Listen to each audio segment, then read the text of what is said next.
Well, first off, it's very important for Trump to meet with Netanyahu, and it's even more important for Netanyahu to meet with Trump as his first foreign leader meeting.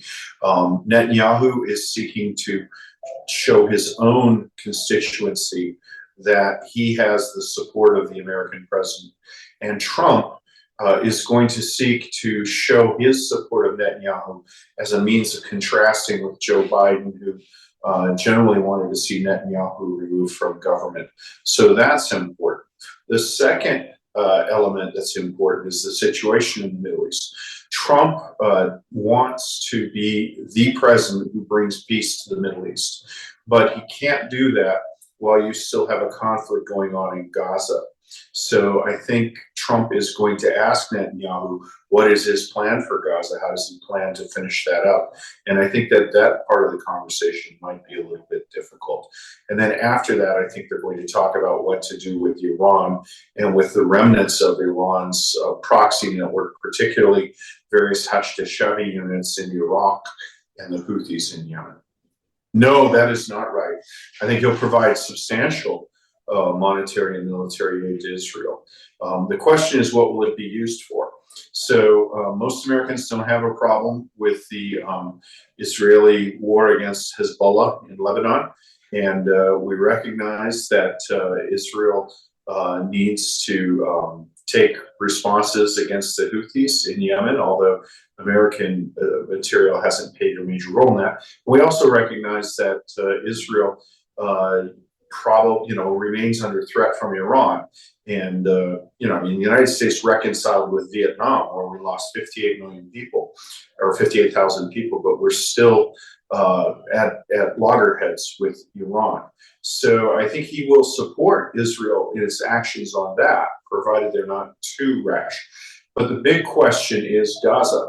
And Trump desperately wants to move beyond the issue of Gaza and towards a big settlement, ultimately culminating with Saudi Arabia and other countries recognizing Israel.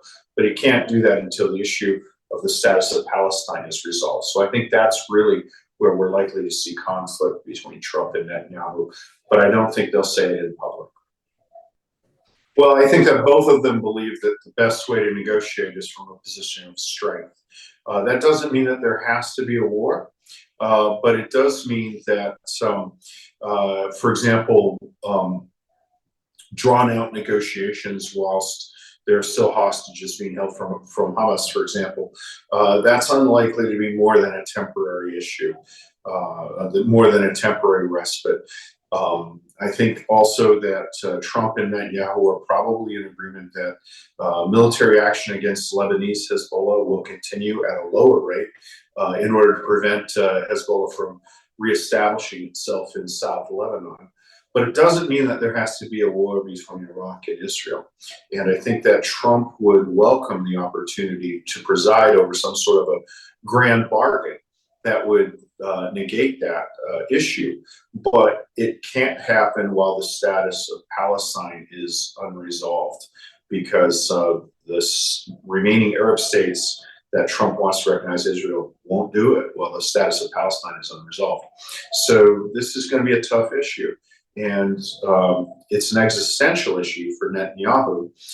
So it's going to be hard to see how they're going to square that circle. No, I don't.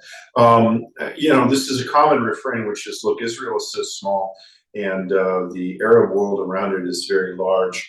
But, that argument has been tested over 60 years now, and it's never gotten anywhere. Nobody's ever done it. The other argument, of course, is that given that there was a large Jewish population expelled from places like Yemen, Iraq, Syria, Morocco, Algeria, Tunisia, and a smaller Palestinian population that was expelled from Palestine, the Arabs take the people expelled from Palestine, the Israelis take the Jews expelled from the Arab world and call it even.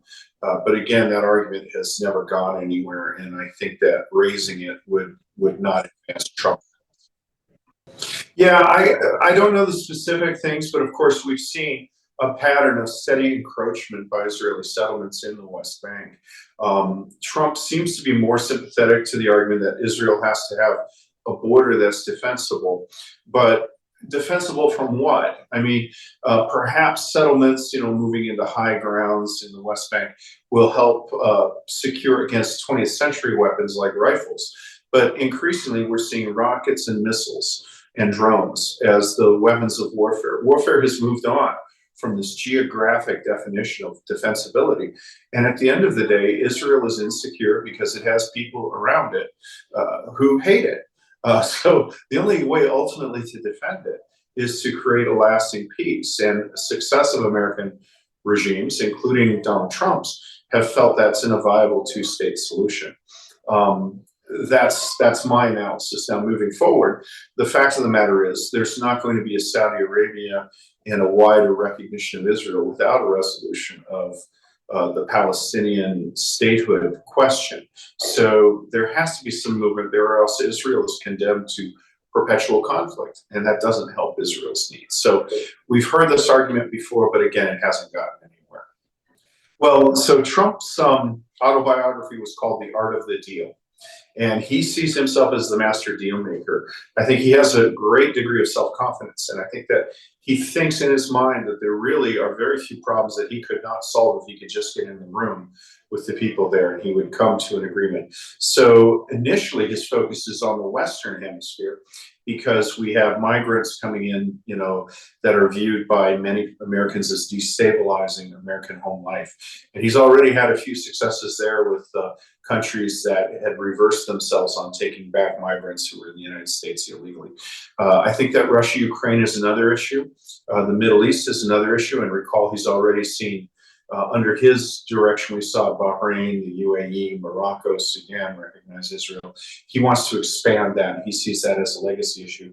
And then finally, he took a run at a deal with North Korea that didn't go anywhere. I think that the big prize ultimately is the Arab recognition of Israel. Then I think he wants to see the cessation of the war between Ukraine and Russia, although he can't do that in a position that leaves Ukraine weak and vulnerable. And then I think the final thing he wants to do is a grand bargain with Iran.